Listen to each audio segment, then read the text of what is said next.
Bismillah ar-Rahman ar-Rahim. Welcome to a special, not an episode, but a special of the Mo Show podcast from the Red Sea Film Festival in Al-Balad.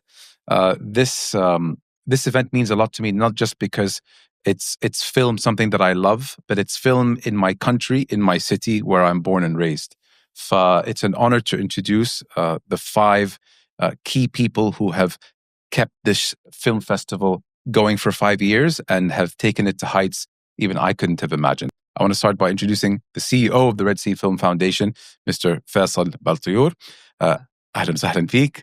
Shivani, I remember you from many, many years ago. Good to see you, still part of the team, the managing director at Red Sea International Film Festival.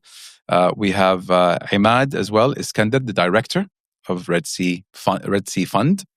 Rayyan Ashur, director of Red Sea Labs. In addition to Finn, who sits across me, Halligan, Director of International Program. And last but not least, I have Antoine Khalifa, Director of Arab and Classic Program. Ahlan. My speech is over.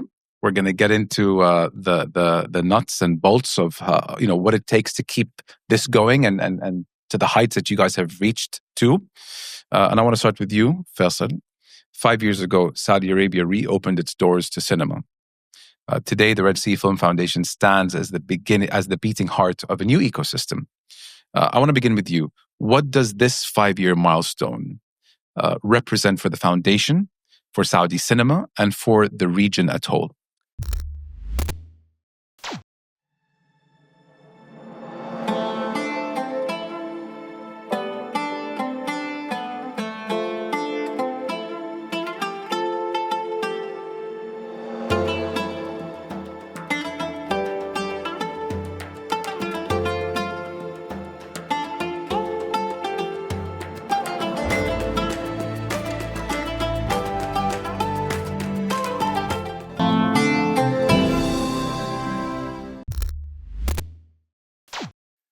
Thank you so much, Mo.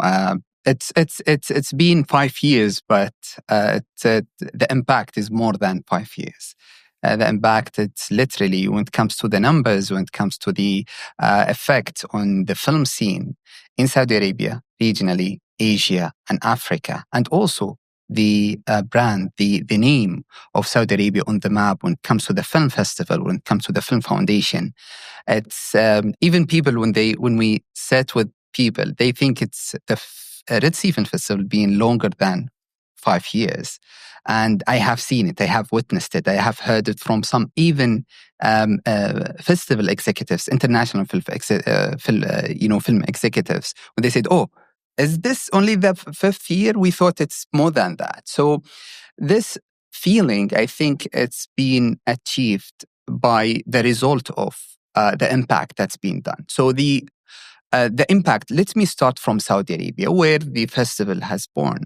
The Red Sea Film, thank you for saying, not just focusing on Red Sea Film Festival, the Red Sea Film Foundation, which is the base of the festival itself, succeeded to create an ecosystem, starting from development of the talents, development of the scripts, where Rayyan is leading the labs, where the strategic relation and strategic programs that are being built with the best international institutions, either in Europe or in the US, to guide and mentor the Saudi and regional and also talents from Asia and Africa in particular to make their dream true.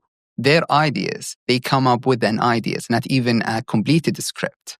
And through the lab, they go through a strategic, strong programs to develop their ideas into a strong scripts. Then here is where Imad starts, the fund, where the fund starts to look into that script through special committee, and if the film being selected or script being selected, get funded to go into advanced stage of development or production or post-production, where after that we have the celebration of the festival that celebrates that film or push it even to other festivals. Then thinking about Souk, as well, where it's an incubator. It's a place where marketplace where we have international institutions, local, regional, talents, all of them coming in one place and exchanging ideas, attending conversations, and also more than 100 exhibitions coming from all over the world to exchange with Saudi. So it's building an ecosystem. When it comes to the result, a lot of successful box office films started its journey for the first international screening from Red Sea Film Festival. By numbers, we have Sattar a few years back, which is still the top Saudi film success. The first international screen started from Red Sea Film Festival. Even drama film, which was, in the film industry, we think that a drama film, it was hard because years back, we didn't have even one successful film that succeeded in the box office. But we had several films that succeeded after being screened in Red Sea Film Festival, Hubal, for example, Mandub al-Lail, and also so many other films.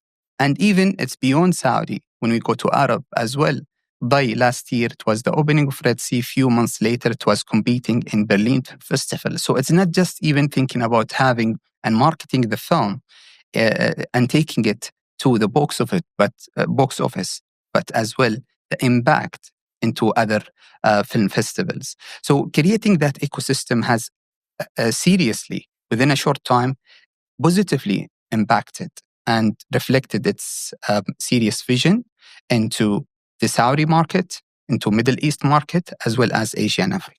I love that festival because a lot of people from the outside looking in think it's just a festival that brings movies from outside of Saudi, but we're just hosting it in Saudi. What people don't know is that you have created an incubator. You have cultivated movies. You have created, as you said, an ecosystem whereby we will create homegrown talent movies that can be exported to the world. Mandub al-Lail was an excellent example. It was a great movie. So not just getting movies from outside of Saudi, but also creating our own for the world, 100%. Which is incredible. You have been here from day one, Shivani. Yes, hearing that's right. Hearing Faisal talking about how the festival is shaping up and the ecosystem that he talked about. How does that translate to the festival experience at large? So what's really exciting for us is that it's based in Al-Balad. And people, when they come in from outside, they are not expecting to see an old city that was the gateway for people to enter Saudi Arabia, and it's been going on for years. So I think that's what we truly represent at the festival itself. We are welcoming people from all over the world. We're showcasing films from all over the world. We've got like 111 films that we are presenting this year from 71 different countries. And for me, that's a true representation of what Al-Balad stands for, what Jeddah has been. And I think we sort of, have opened it up to both the local. I think a lot of people are also discovering Al-Balad in a different light. So activating Al-Balad, where we're curating films from all over the world for everyone. So we've got films that are for families. We've got films that are discovery films. We've got, fantastic competition that the programmers will talk about. So we're creating a really nice experience and the great thing is that these people are not only presenting their films. You can go in, you can watch a film, you get the director to present his film, you get to meet the actors, the talent, you have Q&As, so you can interact with them. So you're watching the film, you can find out why they made it, how they made it, what inspired them. So I think we sort of making it a really lively space. And over and above that, Faisal talked about the labs and, there's they're going to be different activations. So it all culminates. So all the different things that the foundation is doing culminates at our festival. So you have films that are being presented. You have the labs, that all the different workshops that have taken place through the year. People come to present what they're doing and that happens at the souk. So we have a marketplace. So people come in, there's a project market space. So there are lots of fun things that are happening. And literally there's something for everyone. So if you're a school student, you're a university student, you want to see some retro films, you're for a different age group, you can come and watch some fantastic classics that both Finn and Antoine have curated. And it's open to the public. They can buy tickets. It's a public festival. It's very much a public festival. So we welcome both the industry and public. You can buy your ticket. We've got a fantastic app. You can get onto, the website You can see what films you want to watch. You can come and watch some incredible in-conversations. I think last year we had a huge lineup, and we've got a very exciting lineup coming up this year. Amazing. Ryan, talk to me, Ryan, as you corrected there. Talk to me about labs. It sounds super interesting. What have you been working on behind the scenes in the laboratory? So the best thing about the labs actually predates the festival, because the canceled edition for COVID, the lab still continued with the program. And the only program we had at that time was The Lodge, which is a feature film program. They're developing 12 projects, and each project would have a writer, producer, director. Of course, there's a lot of times when you have the writer is the director and some of the mixing. The best thing about that program is that it really created a community for them. So we had 6 Arab, 6 Saudi workshopping their scripts and and we call it a project because it's not just about the script. It's about the harmony between the team, and it's about how they're going to be taking this whole world of film industry. So, and this is why we look at it from different perspectives. We're talking about the right way of writing and formatting, but also the storyline itself, the character development. And then we go into DPing, for example. What is the cinematography going to look like? How is the sound going to sound like? And in the previous years, we actually moved into what is the music going to be for the film? Because we started to push the idea of having the composer join in earlier rather than as a last thought in the end. We're raising the quality of the filmmaking aspect itself. We're building an infrastructure in Saudi and for the whole world to participate with. So you have regions that we're working with from Africa and Asia. Some of them, they miss having the opportunity of development, which is a key element of having a good film in the cinema. So that's one thing. And then we started having a Series Lab program. We're doing it with Film Independent. And what we learned from the Lodge, we applied to the Series Lab. First of all, the community. Second of all, getting key people who would understand the culture, but also understand the industry itself. Another thing was to cross those programs together so they can all meet, they can all learn from each other. And the magical thing that happens is that you have this director who finds a writer in a different program. They start working together on a new project. And so the community reached out to its maximum within that year, and then it continues the year after and the year after. We have the programs throughout the year. We added the music and sound program, which I'm going to talk about briefly. And we added a program called Inspire. And Inspire takes different subjects that we're not only covering in the programs, but subjects that people are curious about. Have something like the psychology of filmmaking, what the movies does to our brains or how we perceive movies as well. The psychology of directors when they're making these films. We focus on animation. We focus on video games. And that's why we called it Inspire, because we're inspiring the public and we're not targeting only filmmakers. We're targeting professional filmmakers. What I mean by professional filmmakers, I'm not talking about YouTubers or people who are trying to do something.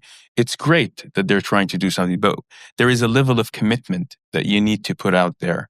And the only way you can commit is through passion and love for cinema, which is, I think, because Faisal is nodding, I think this is something very important because it's not numbers. It's not about, I made 6 short films, so by right now I should be a successful filmmaker in feature. It doesn't work this way. So the idea is to have all of this happening throughout the year. And then at the end of the year, during the festival, we have our own place.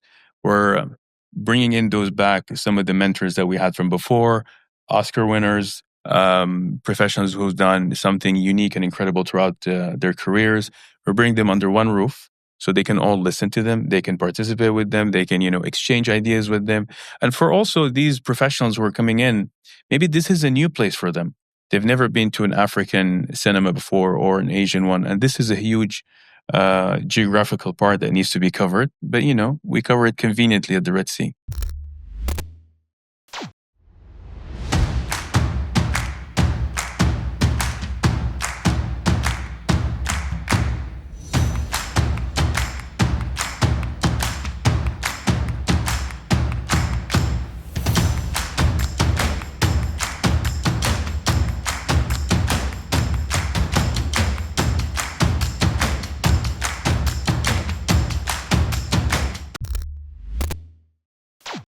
it's very exciting. I think the foundation has really sort of delivered in creating a fabulous ecosystem where we're, like my colleagues have talked about, right from development to actually presentation of films. And what the festival does for everybody is we're presenting some gorgeous films from all over the world that have been curated by our programming team. We've got 111 films from 71 different countries. So we've been bringing in these films and I think we worked very hard this year to make sure that they are curated for the audiences and that they experience and discover new films. We've got something for everybody. We've got a children's program, a family program. We've got some fantastic classics that have been curated. We've got 42 world premieres. So, everybody in Saudi is going to see these premieres for the first time. So it's a very exciting program, and it's in Al-Balad, which makes it important because I think it sort of represents what Al-Balad is in our program. So we've got people coming in from all over the world. And I think Al-Balad sort of was the gateway at one point in time and welcomed a lot of people from different parts of the world to Saudi. And I think that's what the festival is doing today. I think, so we've got lots of different elements at the festival, something for everybody. It's a public festival. You can pick up your films, your tickets. You can pick up your tickets right from on the website or the app. We've also got in-conversations where we give an opportunity for anybody in the public to come and meet and speak, and watch some of their favorite talent speaking about their lives, their careers. And every film also has, is presented. So you've got either a director or you've got the talent there with the film that's being presented. And then you have the opportunity to do the Q&A session after each screening. So it's a vibrant and exciting time for everybody. And I would encourage everybody to come and watch films at our festival. And I think now what's happening is just organic thing. Things are back to where it was, but in much bigger, space and from where we were before consuming content. Today, no, we are producing content and we are receiving the world and watching the films with them, with the makers from Bollywood, from Hollywood, from Asia, from Africa, and of course the region. Ahmad, when Rayan spoke about developing local talent, your department is often the next step, financing. You could be the most important person in the room. How has the Red Sea Fund... That's what he believes. That's why I told you. Perfect. That's what he believes. He knows. How has the fund, with a multi-cycle support of 310 projects, reshaped the landscape of both Arab, African, and Asian filmmakers? Well, first of all, I'm so proud. I feel so good when people talk a lot of good stuff about Jeddah. It's good to see everything is coming in this city in this way. So I have to put that sentiment out. Sir.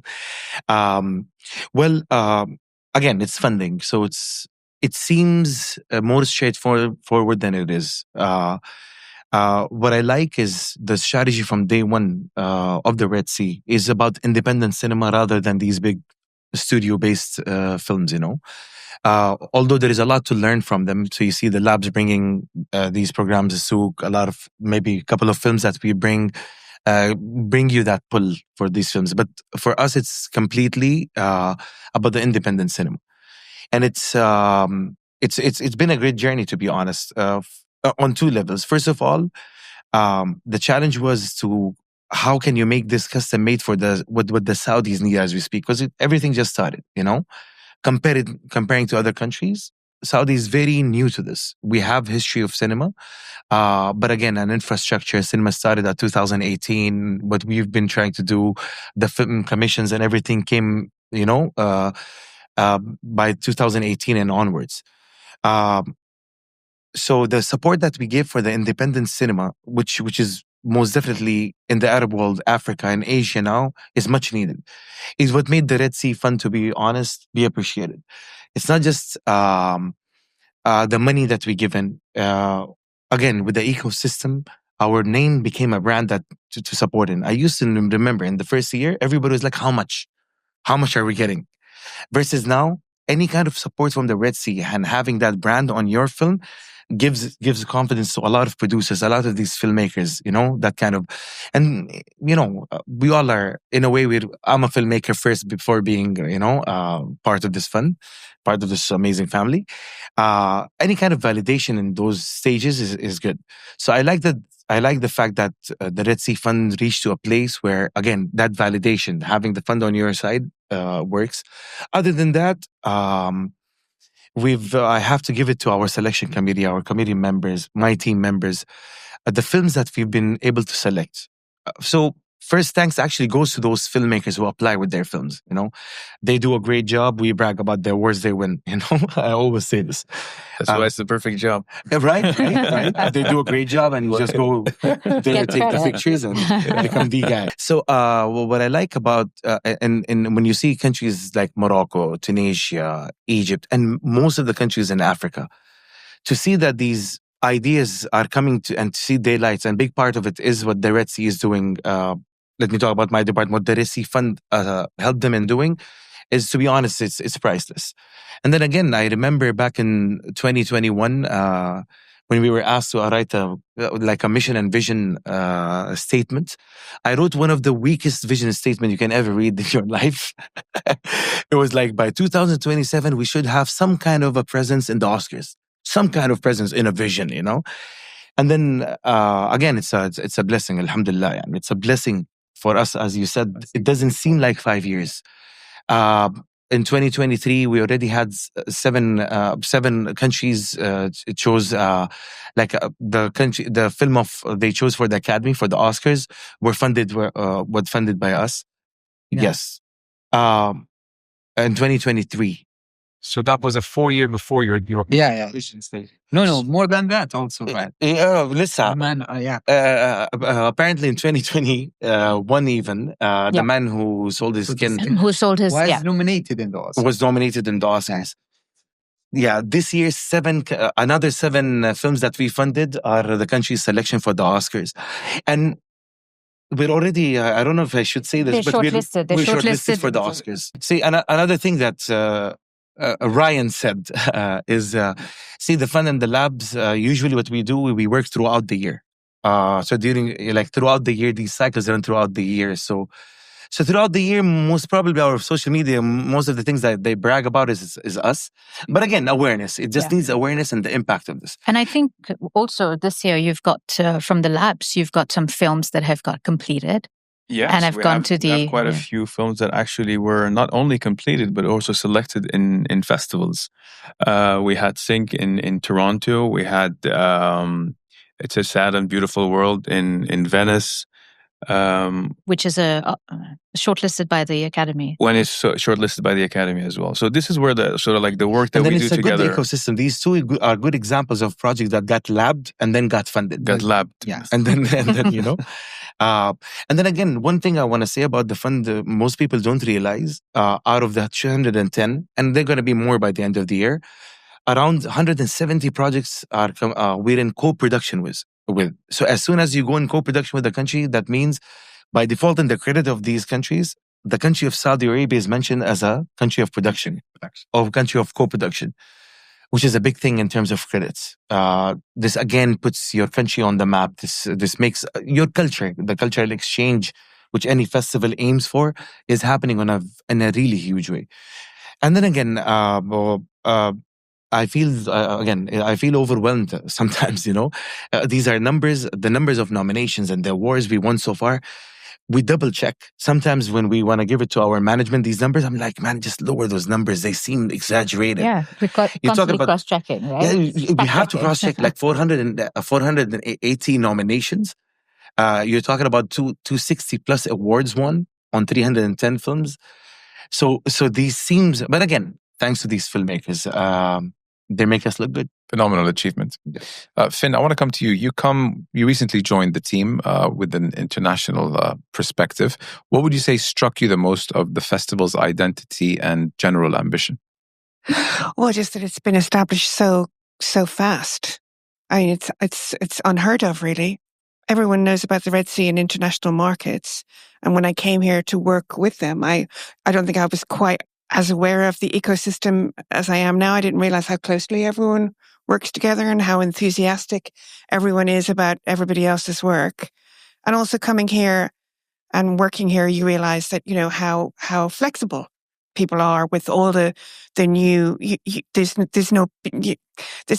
because it's opening and it's new, everything's new everything's at the same time. So it's not as classist, it's not as elitist, it's not as boxed off, the film industry versus the TV industry versus everybody's flexible, works together, and the Red Sea works really strongly as a team. So there's a real sense of backing people, helping people, putting our efforts behind them all the way through 360. Shivani, you see the dialogue that's happening between Arab and international perspectives and filmmakings. Does the Red Sea International Film Festival sit as I said, at the intersection between where East meets West, almost? Because if we're going to Toronto, or if we're going to Venice, or if we're going to Cannes, it's predominantly the Western world in terms of, this is just my gut.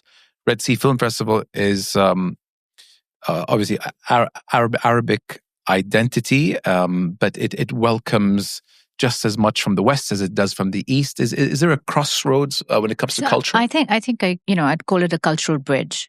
Because I feel what we are trying to champion as the foundation, as the festival, is really become a platform for Asia, Africa, and the Arab world, with Saudi at the heart of it all. And we welcome everybody from all over the world, saying that if you want to come and see a beautiful film, you want to see, discover talent, whether it's at the Labs program, or you want to look at films that you want to help fund, we've already done all the hard work, because we are curating some of the best, whether it's programs, labs, at any stage of the ecosystem. We're curating the best. And it gives people, we want to make it a one-stop shop for people coming in from outside. Similarly, here in the region itself, we're showcasing films from all over the world. We're bringing people from all over the world. So it's a great place as a melting pot. It's a great place where we're creating, a cultural bridge. And like you rightly said, we're also well positioned geographically. We're not very far away. It's easy for people to access. So I think we're very well positioned. To basically stake our ground and say, hey, this is what we want to become. We've already started championing some fantastic Asian, African, and Arab filmmakers. And we're showcasing films from all over the world. So it's really a place to welcome everybody and help underrepresented voices. And authentic to the Jeddah brand and name. Jeddah was completely. the gateway to Saudi Arabia. Completely. Whether it's merchants or religious tourism, Jeddah is a melting pot of so many nationalities. That's true, and I don't think people realize that. And I think that's one of the biggest assets for the country. Is really when you come in, there is everybody's Saudi, but there is a huge amount of diversity there. And they're very embracing of all cultures. So it's very exciting. And I was totally ignorant about it when I lived in Dubai for 25 years. I had no idea. And I came in and I just saw the diversity here. And that's what attracted me to it. Also in terms of the number of creative people here. It's really, and it's a young population. So there's a lot, and I think it sort of represents what we're trying to build as the foundation, as the festival, and that's why I feel that when people come and see the festival, they want to come back, and it doesn't matter if they're a young director, they're a filmmaker, or they're an established talent, and that's why you see a lot of returning people. So yeah. Faisal, you look at Saudi Arabia for a minute, and we go back 5, 7, 8 years, no public cinemas. And today, the largest, fastest growing box office in the region. You can't make this up. What does that tell you? You said it, you can't make this up. It's the reality now. This just, in such a short period, like less than 10 years, we are talking about less than 10 years, a full industry is just flourishing and becoming.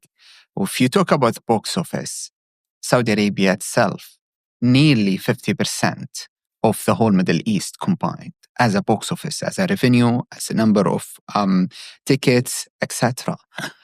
This doesn't show that just the revenue of the consumer perspective.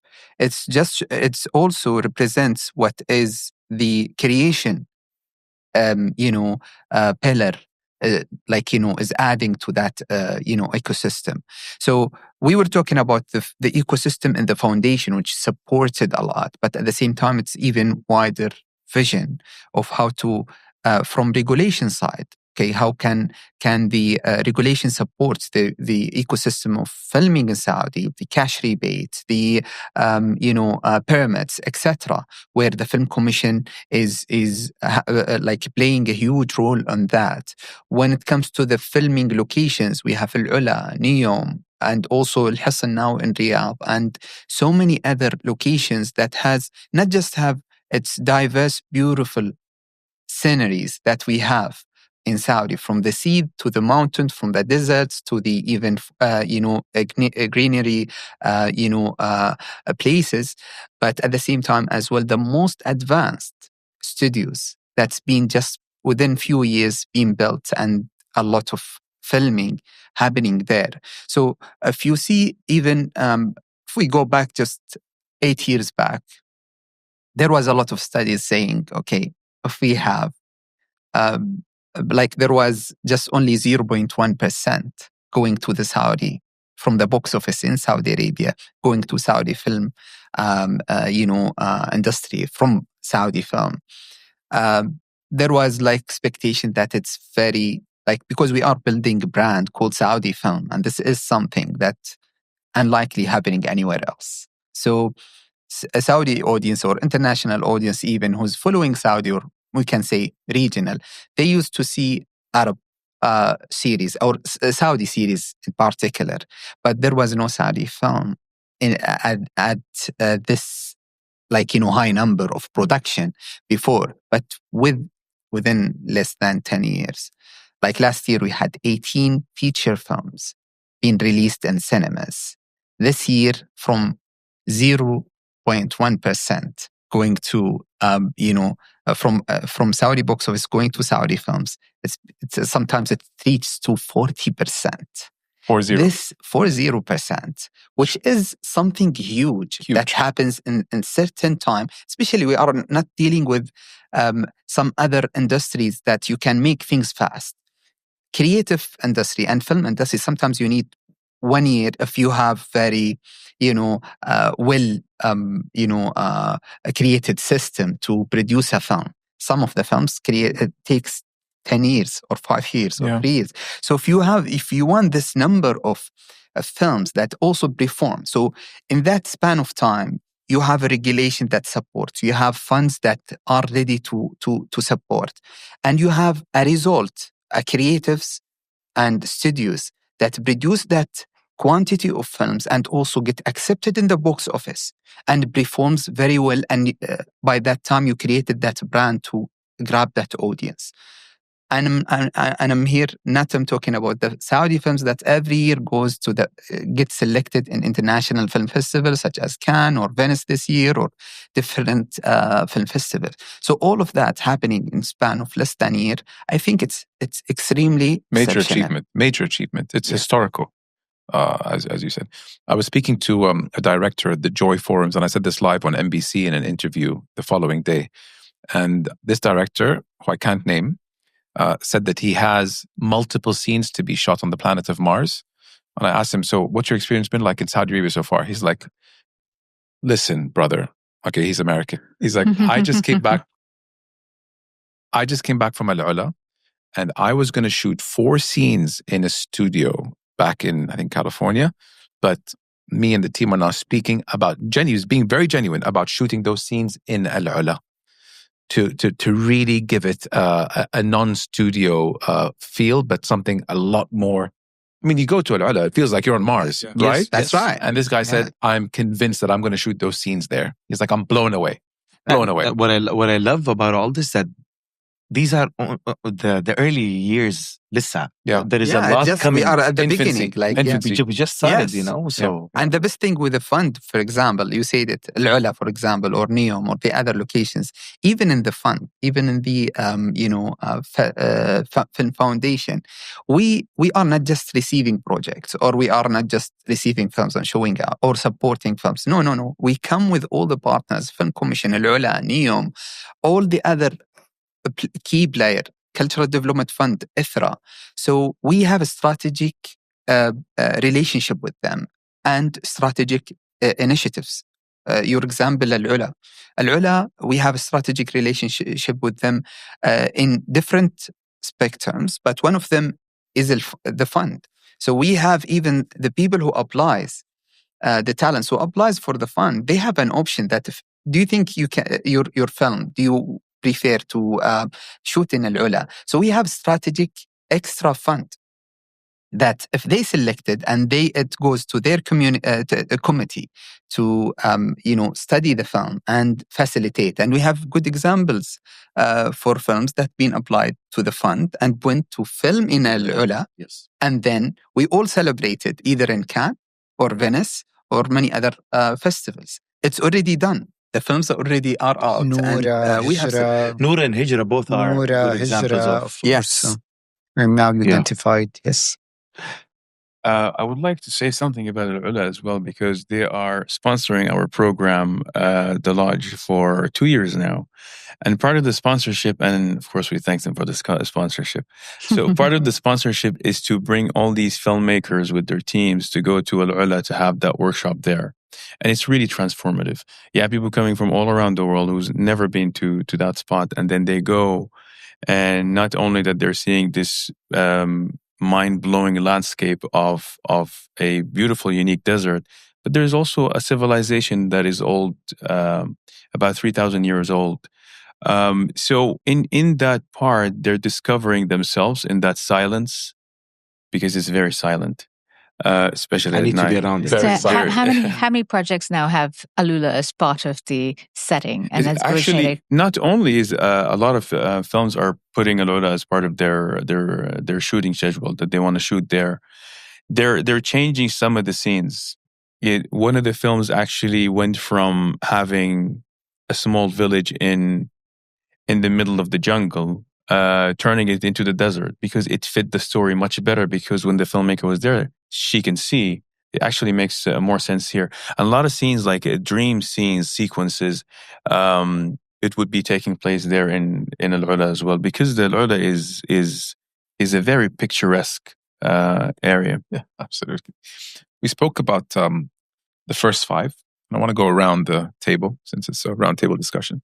What do you want the next 5 to yield, to show? What are your ambitions for the next 5 in your own capacity? I'll start with you, Rayan. Right. So we started by creating a platform and an infrastructure for filmmaking. I think the next stage in the next 5 years is that we want to expand on those experiences. We want to expand not only with the experience that they're looking at, but you want to push the filmmakers to start making even more difficult films. Like Imad said, there's a lot of struggle in the independent cinema. But I think with the proper and the right community that they keep building, so we had this community being built in the past 5 years. And right now, from our alumni, we have developed over 330 alumni. You're looking at filmmakers, producers, music composers, and others. So all these people who have been through these programs, right now, they're going to be the people who are actually teaching at some point within the next 5 to 6 years. They're going to be taking the name of everything that they have learned, and they're going to be taking it to somewhere else. So you're creating some kind of a norm around the world. You're creating a bigger platform. And then when they transition into fund or going into festivals, they're not going from a new place. They're part of that big, unique community. So I'm really hoping that within the next 5 years, when they say I'm part of this lab or part of this foundation, they're perceived as professionals. They're perceived as these inspiring figures in the industry, and it continues to build from there. I love it. Shibana? Well, the next 5 years, I would love to see, what we see in Toronto as a public festival, where there are queues and queues and people, all the tickets are sold out like in 3 days of opening box office. So I really feel that for us, audiences are really important. How long have they been operating for?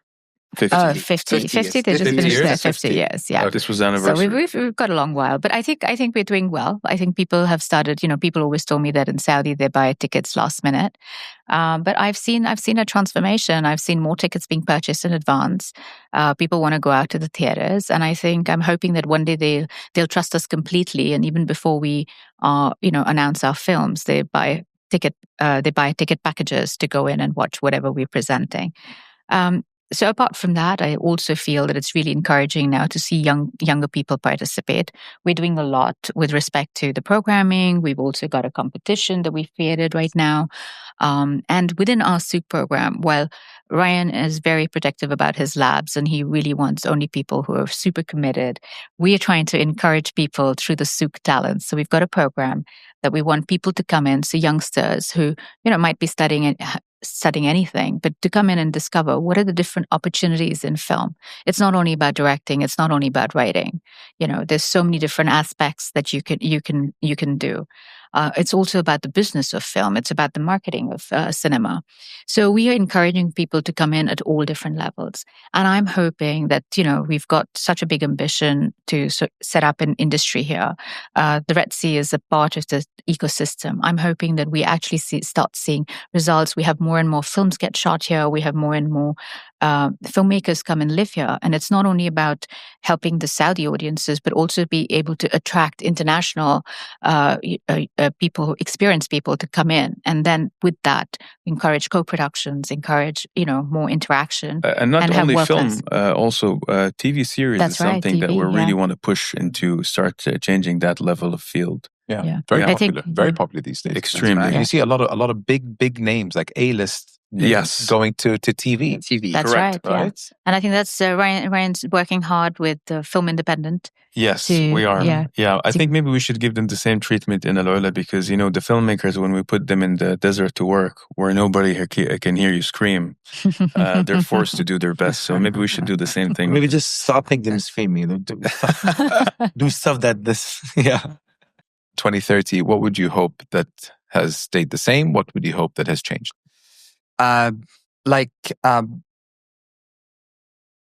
If you think about the 5 years, you see a development every year. So having the development more and more in each of that segments. It's sometimes when we think about the vision overall, we don't think about one united direction that we think, because we are speaking about different pillars here, and each pillar has to have its own vision, its own direction.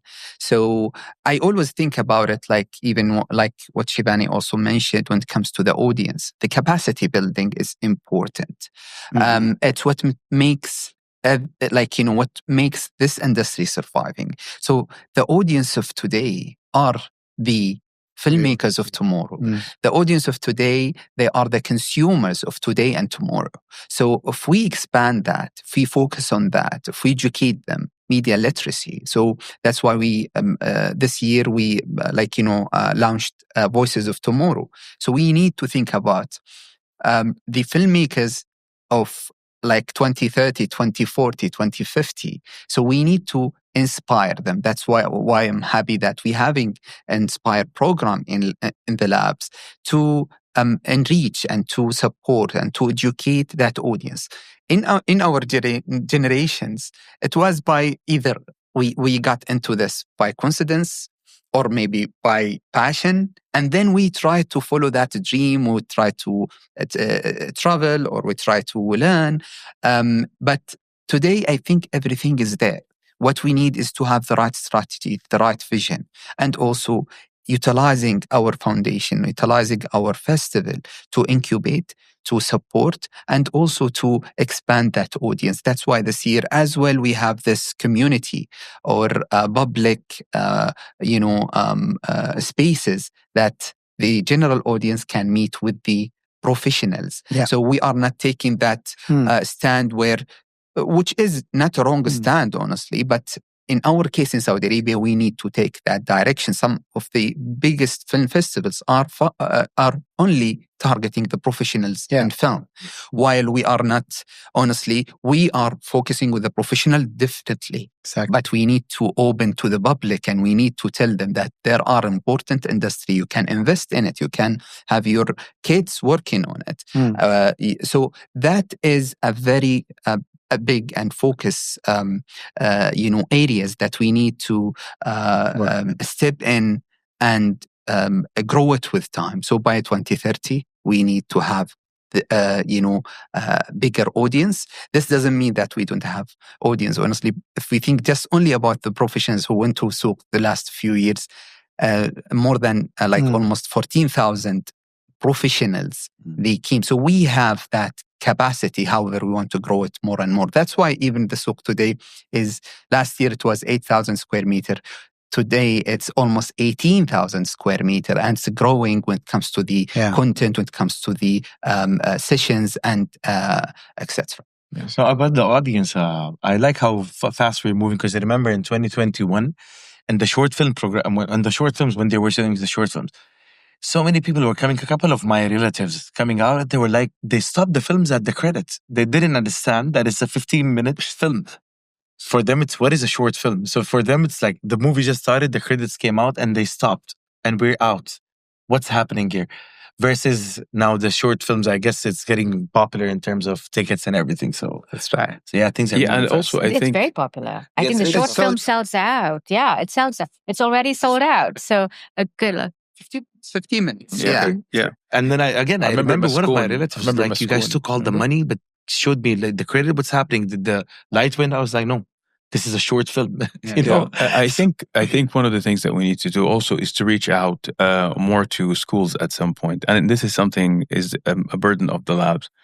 We'll take it happily, of course. But I mean, reaching out selective schools in the beginning, and then you start reaching out a bigger audience and these kids, they can start from like 8 years old or 9 years old, where they might not become filmmakers, but they will understand film more. They'll appreciate filmmaking as well.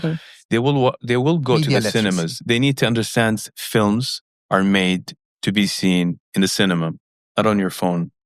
Because that's sad. That's a good challenge. It is a challenge. Yes, yeah. We can decide on it here right now. So I went to school in England, and drama class was mandatory. Where are we on a Saudi level with introducing acting classes, and at what age, or what level of the schooling system? I'll go to you, Ahmad. Well, listen, being a guy who's born in the 80s, we had al-masrah.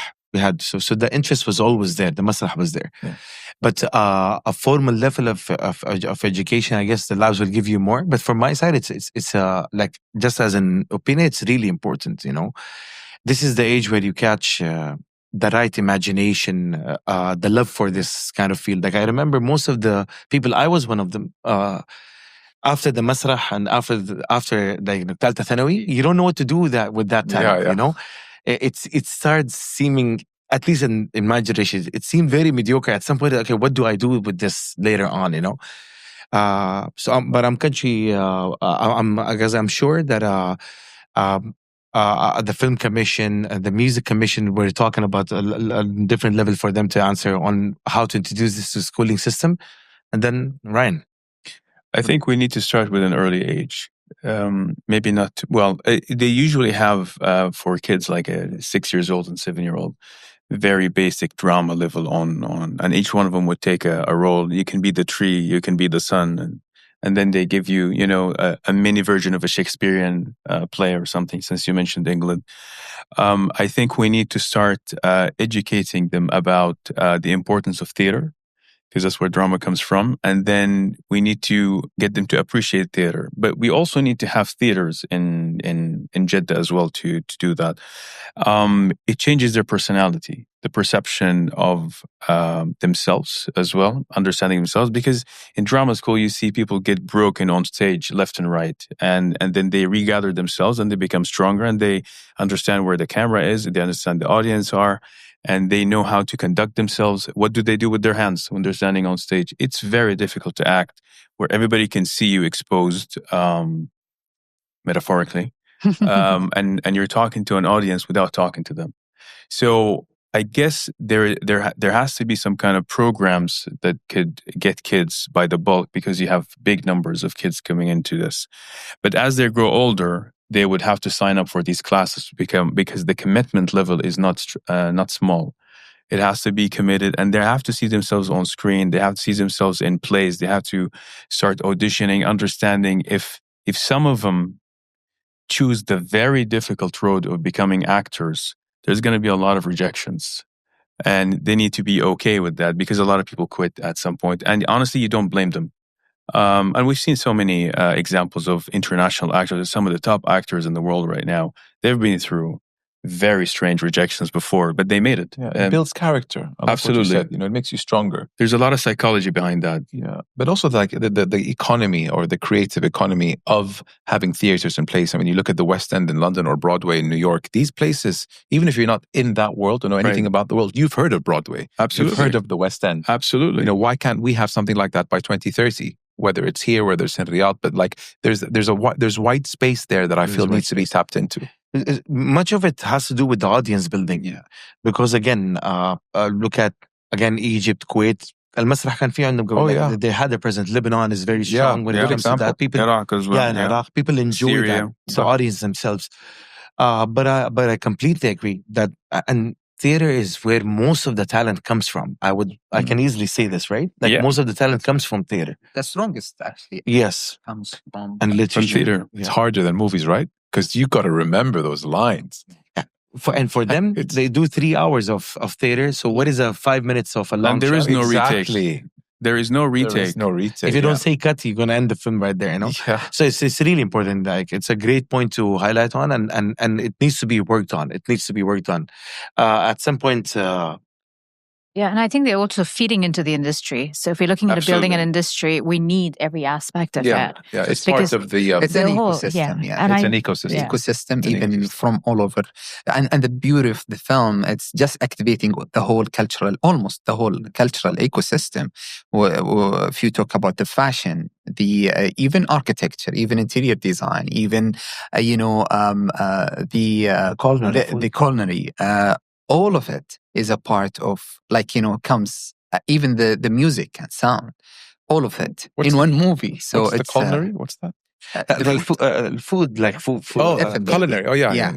I thought it was like some code word. No. That's one of those. Finn, I want to come to you. We're going to wrap up soon, but I mean, from your perspective, what do you hope that the Red Sea International Film Festival can be known for in its next chapter, in its next 5 years, in terms of the stories that you champion as a programmer? Well, I mean, what everyone has said before about audiences, obviously they're paramount. When you're a programmer, you're connecting. Actually, you're not. It's your end goal is the audience. You want those films to play to a full house full of people who start believing in your festival as a place of discovery and education and emotion and all the things that life can give you, and you want to build that trust. And so my hope would be that, obviously I'm going out internationally. People are knowing about the Red Sea.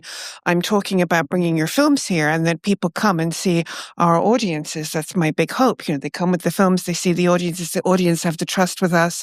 We build this great relationship, and we do it throughout the year, because once you have an audience, you can't sort of like drop them and then pick them up 12 months later and say, remember our app, remember our, you want to, you remember from last year. So that would be a big goal, that audience development, together, myself and Antoine, and on all sides, because the programs, it's not just international Arabic, it's a whole program. Yeah. It's a whole program, and it kind of plays into each other. And so, so it's that building, it's that trust, it's people coming and seeing and interacting with the audience. And also from what everyone has seen here already, understanding that when they come here with their films and they show to the houses, that is sort of what I mentioned before. It's not it's open here. It's very open, the industry. It's not segregated. You can be on the red carpet. You can see the filmmakers. You can meet them. You can't do that in other festivals. You really can't. The access. Yeah, the access and the openness and the level of engagement. So to carry on with what's gone on before with all these people, for me to help build on that and get there. We've been visiting all the universities here in Jeddah to attract the students to come to the festival. We went to King Abdulaziz University, to UBT, to Dar al-Hikmah, to Jamaat Jeddah. We visited this university. We explained to the student what they can get from the festival, why they should come to the festival, what they can see. So we've been doing this during 2 years, and it's very, very, very attractive because a lot of students, they come, they work with us, they volunteer, but also they come to judge, to watch films. Great. This is so good to see something of this magnitude in Jeddah. Really, I pinch myself every time. And for any Jeddah native, you know what I mean when I say it's amazing to have something of this magnitude in our city. We'll go around and we'll close with this.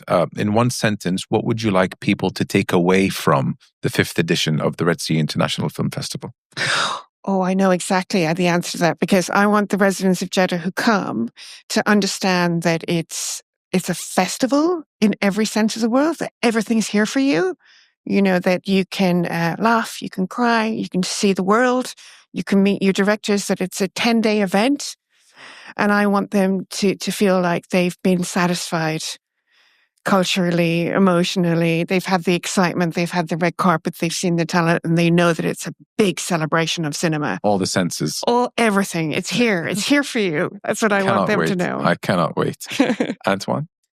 I'd like films where they can have master classes and conversation, retrospectives, short films, where all the event. I hope that this place will become really the place that the people know that these people of Jeddah, they love cinema, but all the country.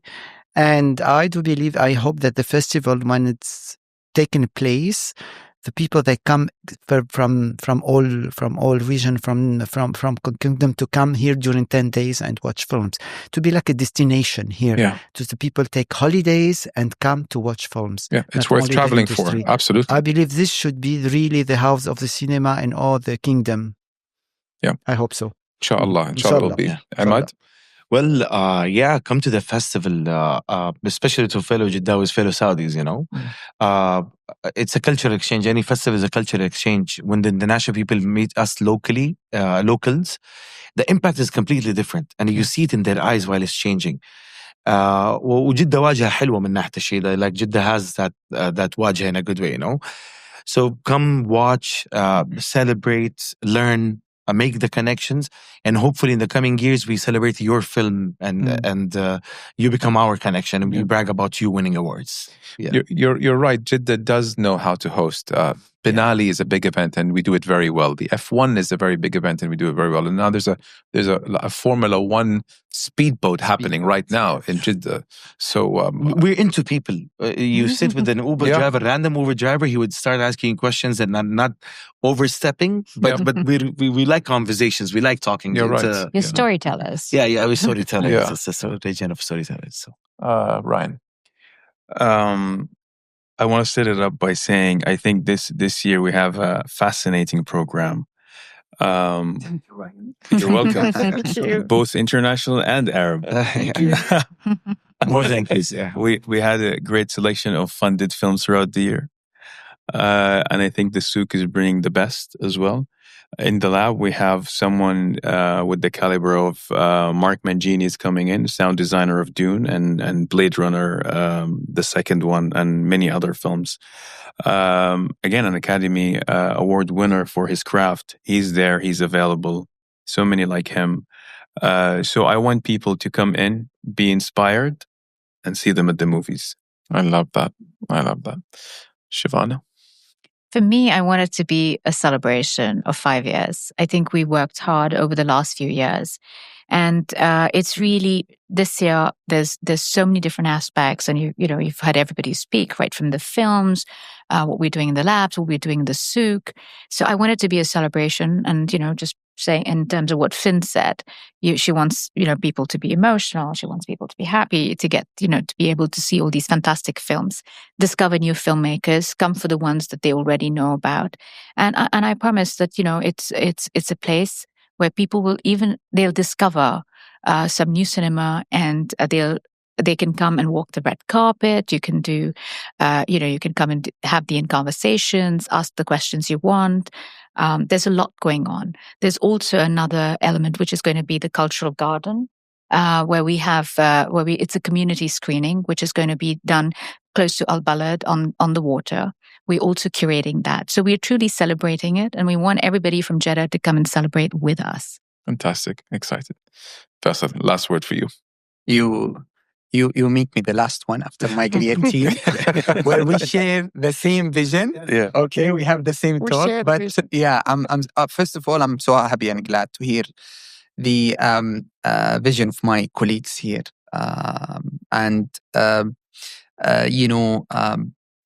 I add to all of what my colleagues said already, and saying this.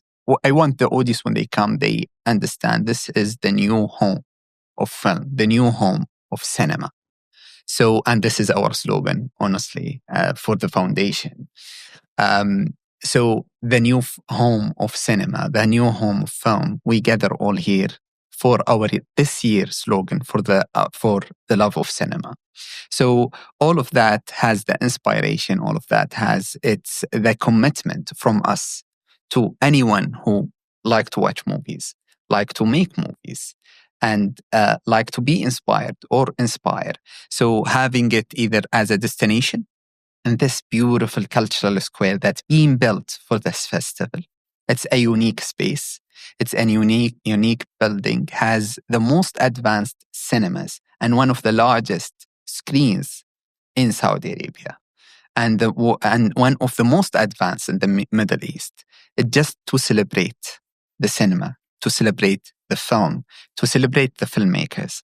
So this is just small part of what I want everyone to take, and this will be greater every year.